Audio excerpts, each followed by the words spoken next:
Audio 16 जनवरी 2022 का है, जो आर्य समाज बड़ा बाजार में रविवार ये सत्संग के अवसर पर प्रवचन है कि इसमें बहुत मार्मिक विषय पर बोला गया है। ज़्यादा से ज़्यादा सुनिए, शेयर कीजिए, सब्सक्राइब कीजिए, लाइक कीजिए, आइकन बेल दबाना न भूलना। धन्यवाद के साथ महेंद्र पाल आर्य।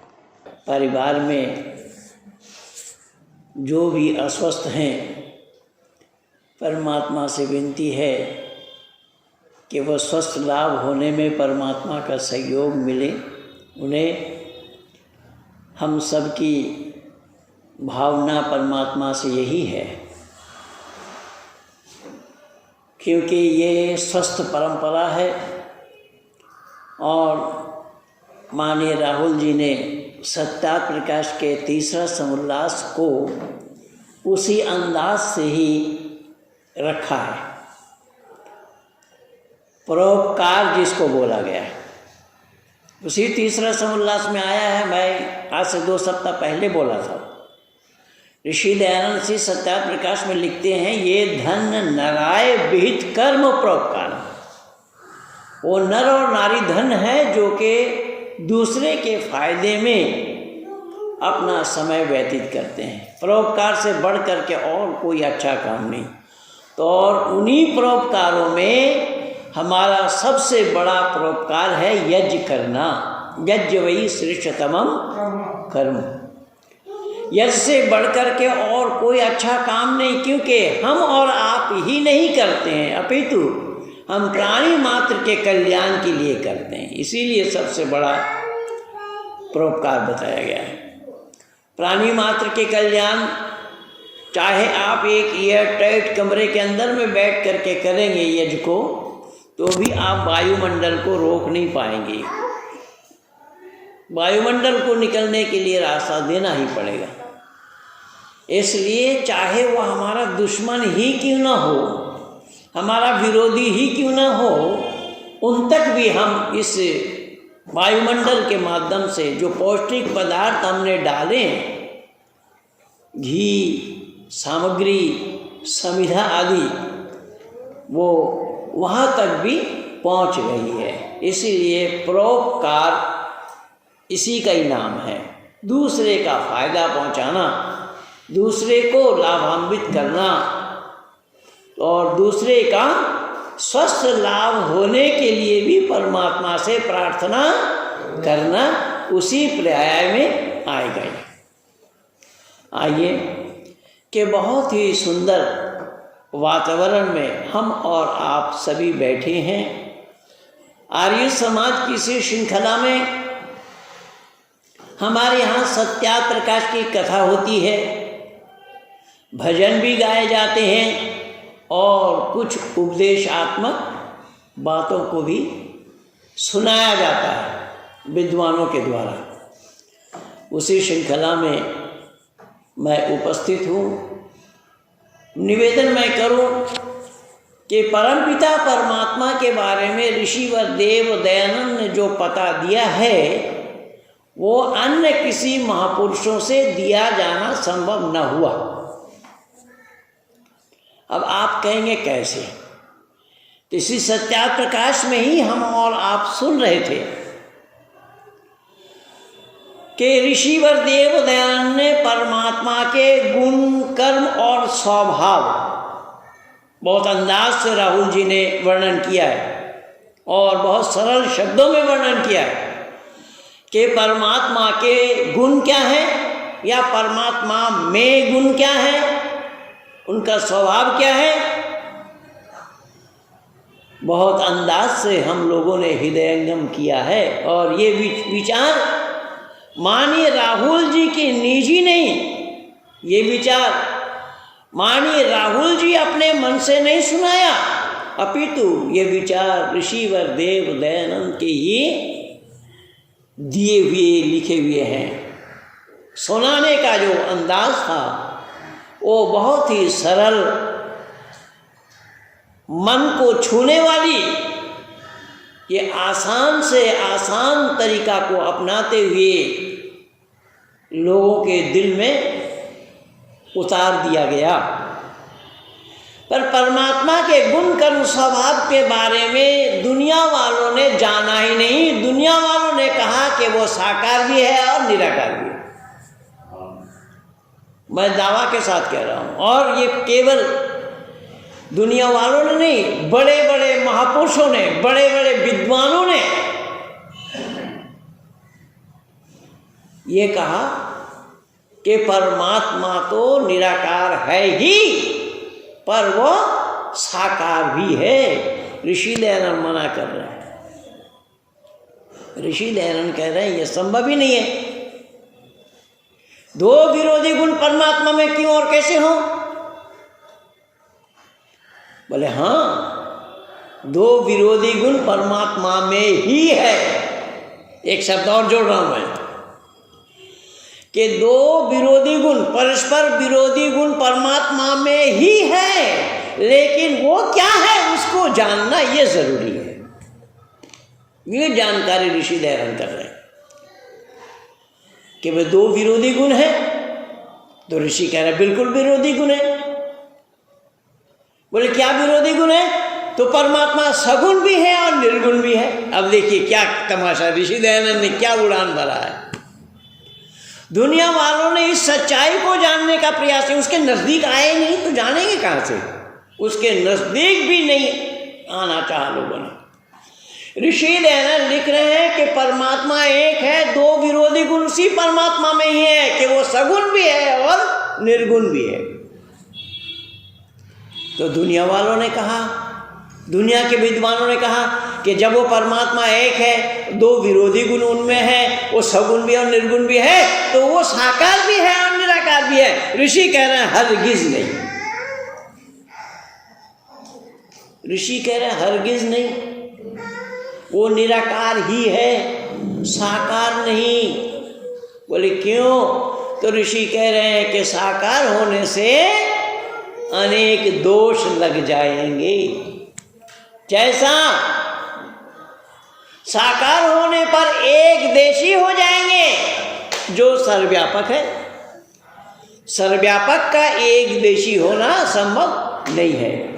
तो बोले फिर दो विरोधी गुण जो आप बतला रहे हैं, सगुण भी और निर्गुण भी, ऋषि कह रहे हैं बस यही तो समझदारी है, इसको आप लोगों ने जानने का, समझने का प्रयास ही नहीं किया है। बोले इसमें समझदारी क्या है? तो ऋषि लिख रहे हैं सगुण का अर्थ क्या लेते हैं? बोले साकार। ऋषि कह रहे हैं नहीं, सगुण का मतलब होता है गुण वाला।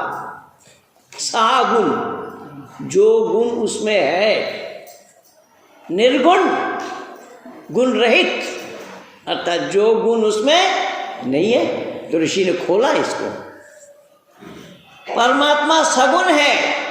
किसमें वो सगुण?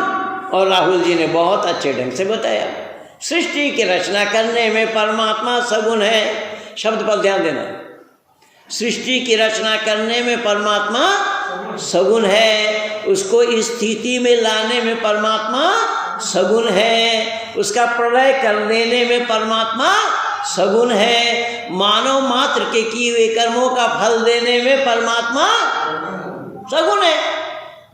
और निर्गुण? ऋषि कह रहा बिल्कुल निर्गुण है। वो कैसा? बोले हल चलाने में परमात्मा निर्गुण है। देखिए क्या ऋषि था, क्या लोगों के दिल और दिमाग को झकझोर करके रखा। लोगों ने जाना नहीं सच्चाई को। ऋषि कह रहे हैं अरे निर्गुण क्या है, पहले तो जानो, उसको समझने का प्रयास करो। निर्गुण के माने गुण रहित, जो गुण उसमें नहीं है। तो कौन गुण उसमें नहीं है? तो ऋषि कह रहे हल चलाने में परमात्मा निर्गुण है। क्यों?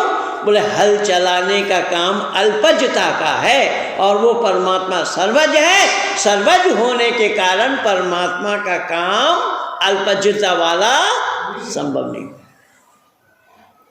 पर मैं दावा के साथ कह रहा हूं, बड़े बड़े विद्वान कहलाने वाले, बड़े बड़े आचार्य कहलाने वाले, यहां तक के आदि गुरु शंकर, इस सच्चाई को जानने का प्रयास नहीं किया जिस शंकर को वेद उद्धारक कहा है।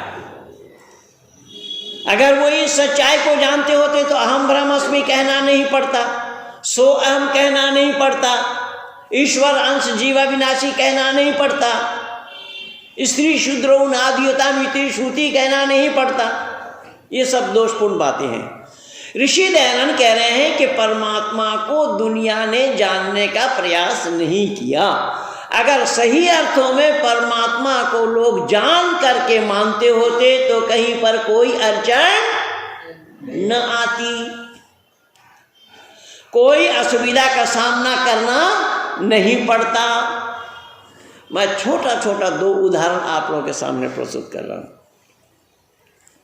आज हमारे भाई साहब बच्चे को भी ले आए। देखिए संस्कार इसी तरीके से होता है। हमारे घर में बच्चों को इसी तरीके से तैयार किया जाता है। अब आइए देखिए ज़रा,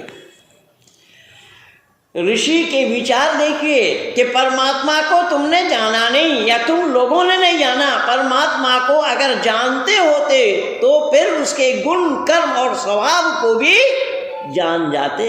नहीं जाना, बोले कैसा? मैं दावा के साथ कह रहा हूँ, हमारे भाई साहब बच्चे को लेकर के पति पत्नी दोनों आए हैं। मैं आपसे जिम्मेदारी के साथ पूछ रहा हूं, बच्चा जब जन्म लिया था क्या इतना बड़ा था? जोर से बोलिए ताकि सब लोग सुने। बच्चा जब जन्म लिया था इतना बड़ा नहीं था, अब इतना बड़ा हुआ है। अब जो इतना बड़ा हुआ है कितने दिन में हुआ? 2 साल में। सुनना जरा जिम्मेदारी के साथ, और मैं आप लोगों को भाव विभोर कर दूंगा। मैं दावा के साथ कह रहा हूं, बच्चे के इतने बड़ा होने में कितना साल लगा, कितना समय लगा? 2 साल लगा। लेकिन मैं जिम्मेदारी के साथ आप दोनों भाई बहन को ही, मैं अपने भाई बहन को ही पूछ रहा हूं कि आप बताइए कि 2 साल में जो बच्चा इतना बड़ा हुआ, क्या वो खेलते में बड़ा हुआ, सोते में बड़ा हुआ, खाते पीते में बड़ा हुआ, या चलते फिरते में बड़ा हुआ? कब बड़ा हुआ? क्यों मैं जी? देखिए ऋषि दयानंद क्या विचार दे रहे हैं। ऋषि दयानंद कह रहे हैं क्या है, दुनिया वालों तुम लोगों ने तो परमात्मा को जानने का प्रयास नहीं किया कि बच्चा जन्म के दिन से लेकर के 12 या 15 वर्ष तक वो बच्चा बड़ा हो रहा है, डेवलप कर रहा है, ग्रोथिंग हो रही है उसकी। लेकिन जिस पिता ने बच्चे को जन्म दिया, जिस मां ने कोख से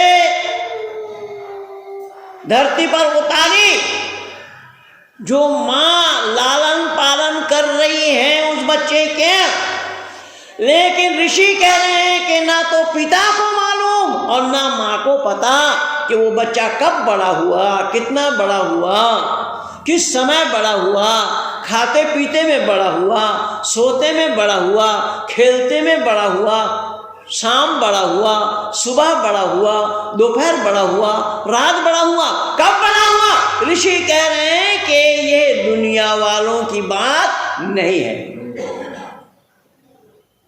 इस बात को दुनिया वाले जान नहीं सकते। यह परमात्मा के अधीन में है, ईश्वर अधीन है। इसलिए ऋषि कह रहे हैं कि कुछ कार्य ऐसे हैं जो ईश्वर अधीन है, मानव उसको नहीं कर सकता, और कुछ काम ऐसे हैं जो मानव अधीन है, ईश्वर उसे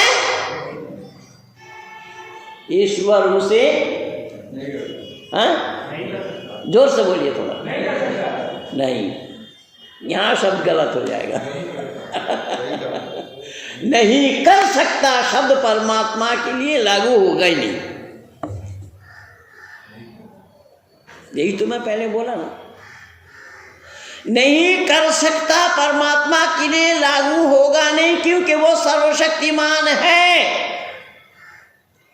नहीं कर सकता शब्द लागू नहीं होगा, पर नहीं करता क्यों? कि उसके मर्यादा के खिलाफ है। जैसे यहां मौजूद है, हम अपने समाज के सेवक से जो काम लेंगे, क्या माननीय मंत्री जी और प्रधान जी को भी बोलेंगे आप भी इस काम को करके दिखाइए या कर दीजिए? बोलेंगे? मर्यादा है कि नहीं है? एक साधारण कांस्टेबल है और एक आईपीएस ऑफिसर है, दोनों ही पुलिस है, दोनों ही पुलिस कहलाते हैं, लेकिन दोनों का काम बटा हुआ है या नहीं?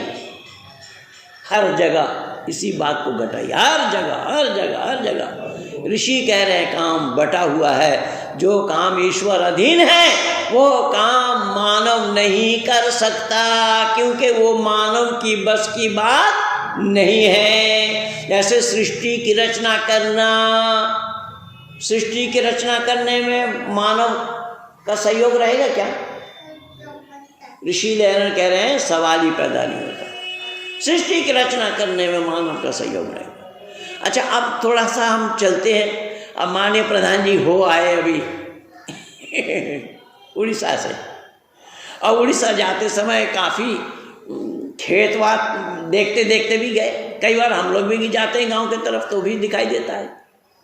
जिम्मेदारी के साथ बतलाइए, अभी जो धान निकल रहा है या निकला है या निकल चुका है, धान बोया था ईश्वर या मानव? मानव। धान बोने के बाद उसमें पौधा को तैयार करते हुए उसमें धान के बाल लगा देने का काम ईश्वर का था या परमात्मा का? हाँ जी, काम बटा हुआ है।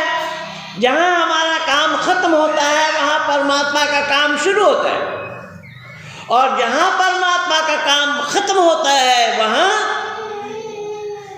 हमारा काम शुरू हुआ, और जहाँ हमारा खत्म हुआ वहाँ परमात्मा का शुरू हुआ। जैसा धान पक करके तैयार हो गया, उसको काट कर लाने का काम हमारा और आपका है या परमात्मा का? आप प्रधान जी एतराज मत करिएगा, मंत्री जी ने मेरे से पूछा था पहले और मैंने सहमति जताई आपको सम्मानित करेंगे, और राहुल जी की भी मन की बात थी कि बाद में करेंगे हम लोग तो इसलिए मैं निवेदन कर रहा हूँ। याद देखिएगा ऋषि देव दयानंद क्या लिख रहे हैं, क्या बतला रहे हैं इसी सत्यार्थ प्रकाश में।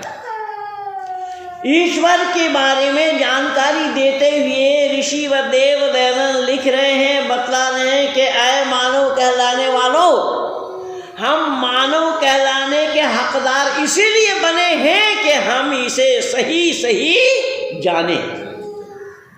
ईश्वर को सही सही जानना ये काम किसका है? मानव का। ईश्वर को सही सही जानना ये काम मानव का है, और जो मानव कहला करके ईश्वर को जानना नहीं चाहता तो ऋषि कह रहे हैं वो मानव कहलाने के हकदार नहीं है, मानव कहलाने के अधिकारी वो नहीं है। क्यों? कि मानव के लिए तो परम कर्तव्य बन रहा है कि मानव ही परमात्मा को जाने। क्यों? क्यों जाने मानव परमात्मा को? हाथ जोड़ रहा हूं आप लोगों से। क्यों जाने परमात्मा को मानव? हैं? केवल आनंद पाने के लिए नहीं, आनंद पाने के लिए तो जानना नहीं होगा, आनंद पाने के लिए करना होगा वहाँ कर्म आएगा। हाँ जी, कृतज्ञता होनी चाहिए। हाँ, ये भी हो सकता है, लेकिन यहाँ एक बात और है कि मानव को परमात्मा को इसलिए जानना चाहिए। हमारे भाई साहब ने कहा कृतज्ञता के लिए, केवल कृतज्ञता नहीं, मानव को परमात्मा को इसलिए जानना चाहिए कि यही मानव उसको त्वमेव माता च पिता त्वमेव कहता है कि नहीं कहता है? त्वमेव बंधुश्च सखा त्वमेव, त्वमेव विद्या धर्मं त्वमेव, त्वमेव सर्वं मम देव देव। ये कौन कहता है? मानव कहता है। तो जब मानव उसको पिता कह रहा है तो पिता का जानना जरूरी है या नहीं है संतानों के लिए? है जी। अगर पिता को नहीं जानेगा तो वो लावारिस माल ठहराएगा, कहलाएगा। यही कारण बना। ऋषि दयानंद कह रहे हैं कि मानव मात्र को परमात्मा का जानना इसीलिए जरूरी है, वरना वो मानव नहीं कहला पाएगा। जो मानव कहला करके परमात्मा को जानना नहीं चाहता, परमात्मा को जानने का प्रयास नहीं करता, परमात्मा के गुण कर्म स्वभाव को नहीं जानता, परमात्मा के किए गए कार्य को नहीं जानता, परमात्मा को हर काम में लगा देता है, वो मानव के दायरे में नहीं आएगा। कुछ लोग कहते हैं ईश्वर की इच्छा है, हमारे आर्य समाज में भी है। जब सत्याप्रकाश केस में दिल्ली हाई कोर्ट से जीता ना, तो अजमेर परोपकारी सभा वालों ने मुझे सम्मानित किया। सम्मानित तो कई सभा वालों ने किया है, तो अजमेर सभा वालों ने सम्मानित किया है। तो मंच के किनारे एक तरफ वहाँ ऋषि दयानंद मृत्यु शैय्या में पड़े हैं और बड़े बड़े अक्षरों में नीचे लिखा है, ऋषि दयानंद कह रहे हैं, ऐ परमात्मा तेरी इच्छा पूर्ण हो। हैं? तूने अच्छी लीला की। मैंने संपूर्ण आर्य जगत के वहाँ जितने विद्वान थे, सब विद्वानों को और संपूर्ण आर्य जगत को चुनौती दिया कि ऋषि दयानंद को मारने में परमात्मा की इच्छा क्या है, आओ मेरे से डिबेट करो। ये शब्द बिल्कुल गलत है, ऋषि दयानंद कह ही नहीं सकते, क्योंकि इसी सत्याप्रकाश में ही परमात्मा ने लिखा है, परमात्मा इच्छा आदि गुणों से रहित है। परमात्मा की इच्छा नहीं होती, परमात्मा इच्छा आदि गुणों से रहित है, तो फिर परमात्मा की इच्छा होने लगेगी दयानंद को मारने में। पर आर्य समाज में भी प्रचार इस तरीके चल रहा है। तो परमात्मा को सब लोगों ने इसी तरीके से सब जगह घसीट रखा है। ईश्वर की मर्जी, अल्लाह की मर्जी, गॉड ने चाहा। ऋषि दयानंद कह रहे हैं ऐसा संभव नहीं है। जब काम बटा हुआ है, बता दिया गया कि काम बटा हुआ क्या है, परमात्मा के जिम्मे में काम क्या है, सृष्टि की रचना करना, उसको स्थिति में लाना, उसका प्रलय कर देना, मनुष्य मात्र के किए हुए कर्मों का फल देना, ये काम तो बटा हुआ है, जिसके अतिरिक्त परमात्मा के जिम्मे में और कोई काम नहीं है। अब हम अपने मनमानी तरीके से कोई काम परमात्मा के जिम्मे में कर दिए, काहे संभव होगा। ऋषि दयानंद कह रहे हैं परमात्मा के साथ मजाक मत करो, परमात्मा का उपहास मत बनाओ। परमात्मा को तुमने जाना ही नहीं, जानने का प्रयास नहीं किया। अगर परमात्मा को जानकर उसे मानते होते तो आज धोखा न हुआ होता, और आज धरती पर विचरण करने वाले मानव कहलाकर भी परमात्मा के नाम से धोखा खाए हुए, यानी सांप को ही रस्सी मान लिया। ऋषि दयानंद कह रहे हैं संभव नहीं है। इसलिए मैं एक और उदाहरण दे रहा हूं, और वो उदाहरण ये है, जैसा हम और आप राजधानी में सफ़र करते हैं या फ्लाइट में सफ़र करते हैं, तो उसमें हम क्या देखते हैं कि हमारे पुलिसकर्मी, सुरक्षा विभाग वाले एक कुत्ता लेकर के घूमता है। कुत्ता को दिखाता है, क्या दिखाता है? कुत्ता को दिखाना नहीं पड़ता, कुत्ता को केवल चढ़ा देता है और कुत्ता घूमता हुआ वो देखता है, निरीक्षण करता है कि कोई विस्फोटक पदार्थ लेकर जा रहा है या नहीं, कोई गलत आदमी इसमें सफ़र कर रहा है या नहीं। ये काम कौन करता है बंधुओं, जरा जिम्मेदारी के साथ सहमति जताइए। ये काम कौन करता है? कुत्ता। अब जरा अंदाजा लगाइए, जो कुत्ता इस काम को करता है, क्या उस कुत्ते को ट्रेनिंग दी गई या बिना ट्रेनिंग के ही कर रहा है? ट्रेनिंग दी गई। और वर्तमान समय में अगर आप लोगों को देखना हो तो इसराइल को देखिएगा, इसराइल में ज़्यादातर काम इन्हीं लोगों के द्वारा हो रहा है। क्या है? तो कहने का तात्पर्य मेरा ये है, ये काम कुत्ता के द्वारा किया या कराया जा रहा है। लेकिन बंधुओं, जिम्मेदारी के साथ मैं बोल रहा हूँ, जिम्मेदारी के साथ आप लोग भी सुनिए, क्या वो कुत्ता इस काम को करने के लिए किसी फैक्ट्री में, किसी कारखाना में, किसी ऑफिस में कहीं पर एप्लीकेशन दिया था? हाथ जोड़ रहा हूं, एप्लीकेशन नहीं दिया। बिना एप्लीकेशन दिए वो कुत्ता उस ट्रेनिंग कॉलेज से ट्रेनिंग लिया है, और ट्रेनिंग लेने के बाद उसको काम में लगा दिया गया और बखूबी उसको वो अंजाम दे रहा है। इसमें देखिएगा, मानव से जिम्मेदार कोई प्राणी नहीं है, लेकिन मानव खयानत कर जाए लेकिन वो कुत्ता कभी भी खयानत नहीं करेगा। हम मानव सफर कर रहे हैं, हमारा कोई दोस्त उसमें सफर कर रहा है, वो दोषी है, कल्प्रिट है, और वो विस्फोटक पदार्थ लेकर के जा रहा है, हमारे जिम्मे में है पकड़ना, लेकिन हम उसको माफ कर सकते हैं, लेकिन वो कुत्ता नहीं छोड़ेगा। तो कुत्ता को जो ट्रेनिंग दिया है, ट्रेनिंग देने वाले कौन है? मानव। बहुत सुंदर, ट्रेनिंग देने वाले हैं मानव। लेकिन मानव में खूबी क्या है? ऋषि यही तो बोल रहे हैं कि ऐ दुनिया वालों, उस कुत्ते को ट्रेनिंग देना, कुत्ते को सिखाना, कुत्ते को बतलाना, ये तो काम मानव का है। वो कुत्ता मानव से सीख करके किसी और कुत्ते को नहीं बता सकता। सही है या गलत? हाँ जी,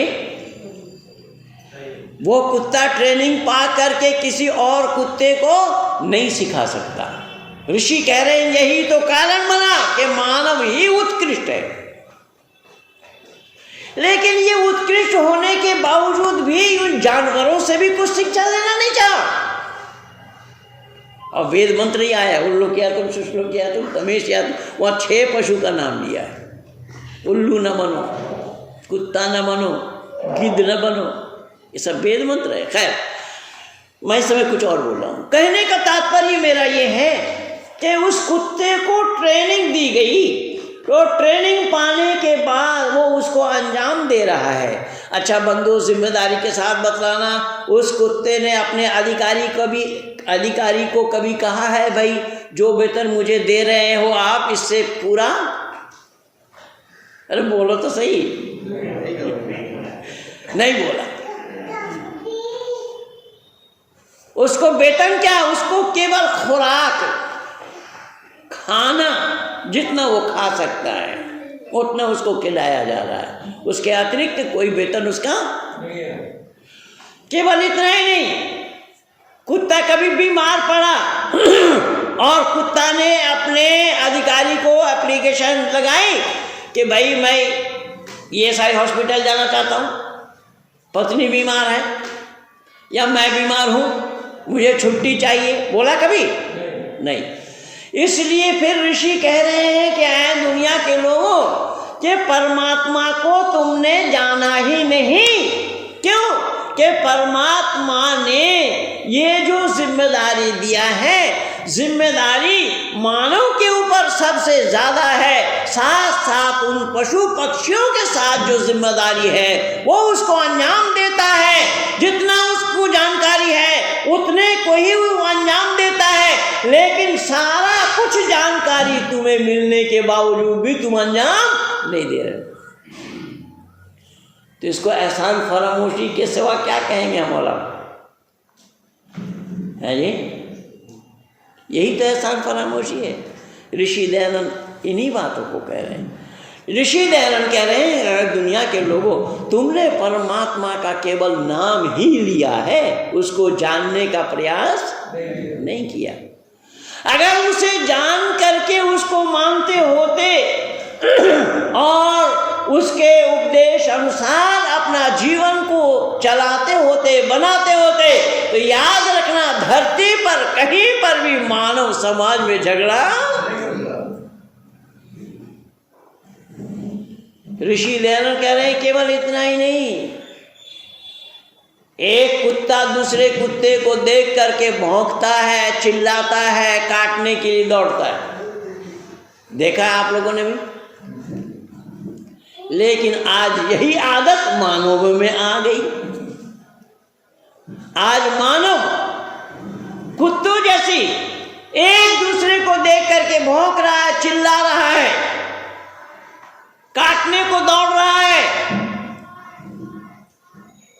जो काम मानव का नहीं है।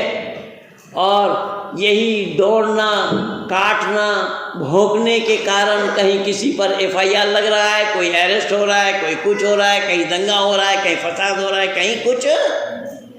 ऋषि दयानंद कह रहे हैं कि ये काम मानव का नहीं है, ये काम मानव का नहीं है, इस काम को तुम्हें नहीं करना चाहिए अगर तुम मानव कहलाने वाले हो तो। और अगर मानव कहलाना नहीं चाहते हो तो भाई जिम्मेदारी तुम्हारी है, जान रखो। मैं तो तुम्हें रोकूंगा नहीं, पर याद रखना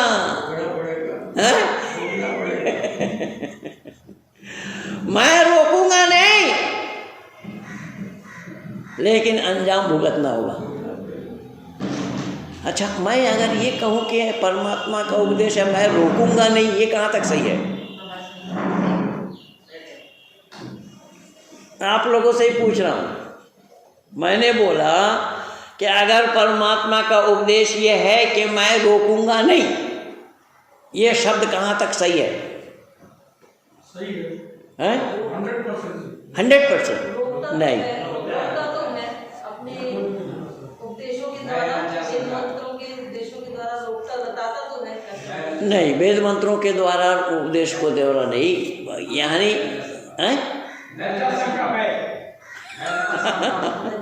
महर्षि जी बात बताने में बहुत देर लगा दी।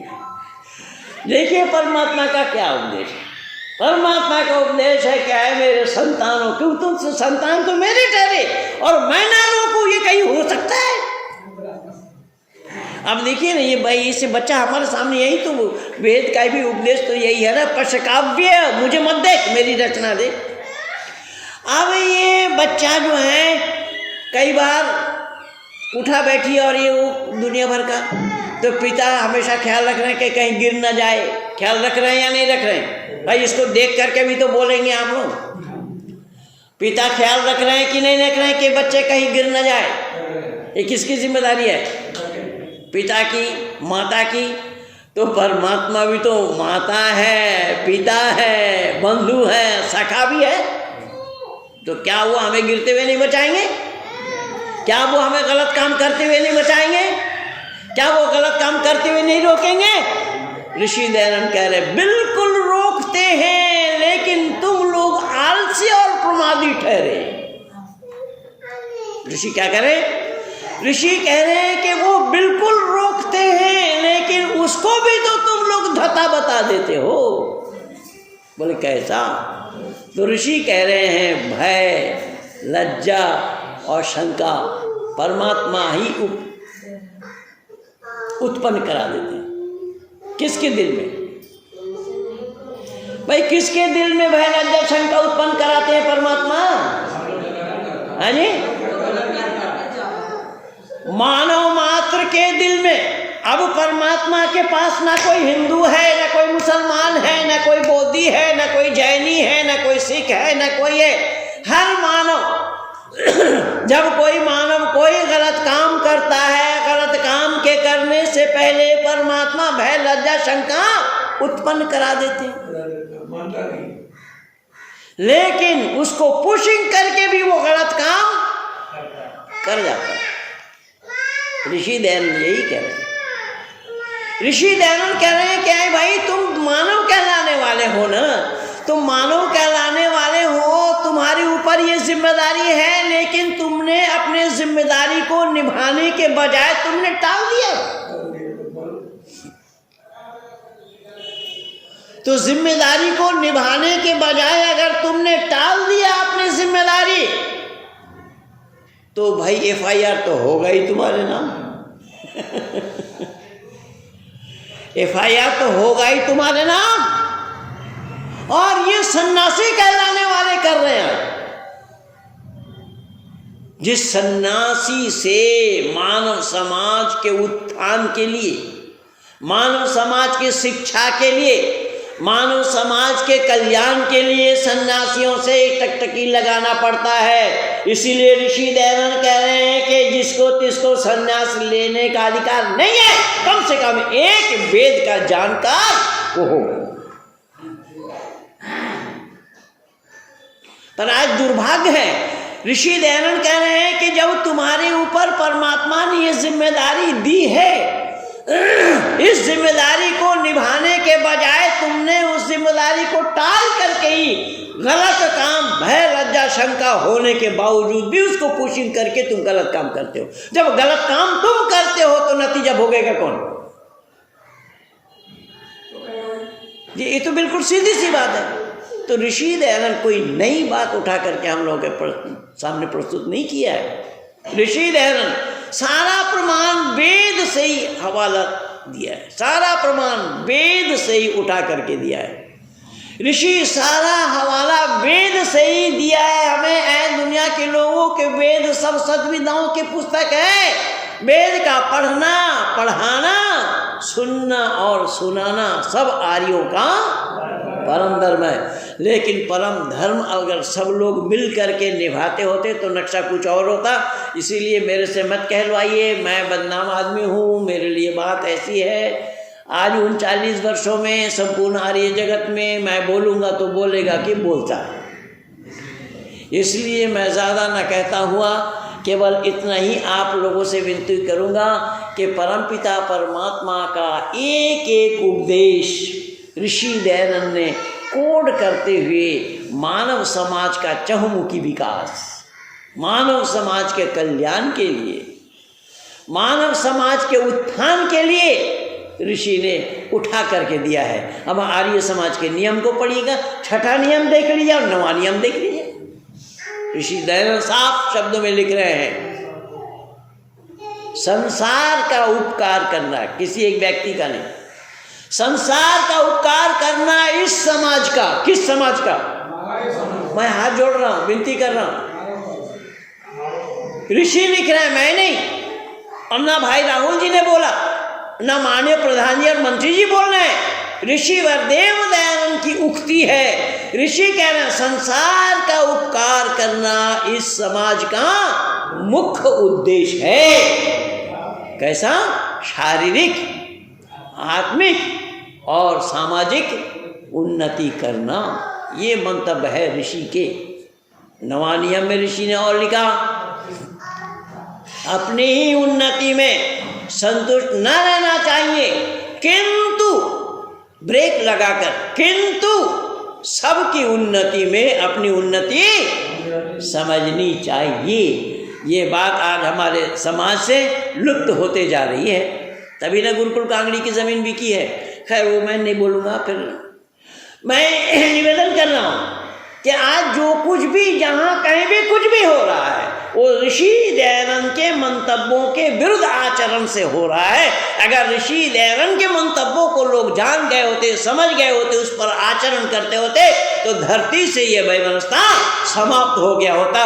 मैं अधिक ना समय लेता हुआ 2 मिनट पहले ही अपने वाणी को यहीं पर विराम दे रहा हूँ। आप सब लोगों को बहुत बहुत धन्यवाद। माननीय प्रधान जी को हम सब मिल करके सम्मान करेंगे, इसलिए मैं समय छोड़ा। माननीय प्रधान जी को हम सब मिलकर के सम्मानित करेंगे।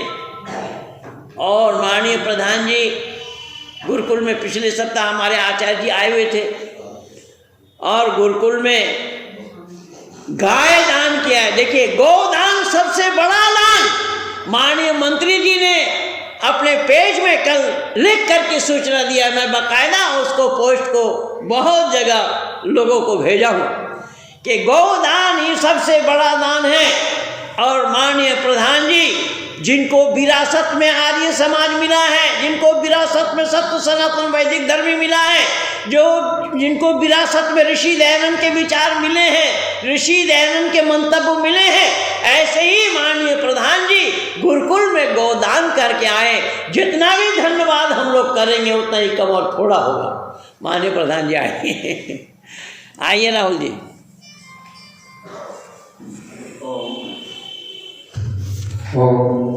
अभी हम अपने उच्च कोटि के विद्वान पंडित महेंद्र पाल जी